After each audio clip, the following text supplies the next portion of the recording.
তিলোত্তমা।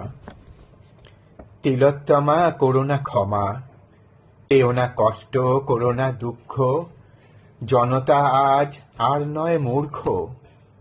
যেন পাবে না ছাড়, পাবে না আড়াল, চোখ মেলেছে ওই মহাকাল, আনবে টেনে, ছিঁড়বে মুখোশ, দেখবে তোমাদের কে দিয়েছে সাহস। হতে এতটা নিষ্ঠুর, এতটা অমানবিক, কিভাবে হলে এত পাশবিক? পশুরাও তোমাদের লজ্জা পাবে, ভাবছ কোথায় মুখ লুকোবে? নিচে মোমবাতি, উপরে তারা, আধার কেটে দেখো ওই আসে কারা। পৃথিবী তোমাদের করেছে বর্জন, আজ যে করছে জনতা গর্জন। উঠেছে আওয়াজ, বলছে স্বর, জাস্টিস ফর আরজি কর, জাস্টিস ফর আরজি কর।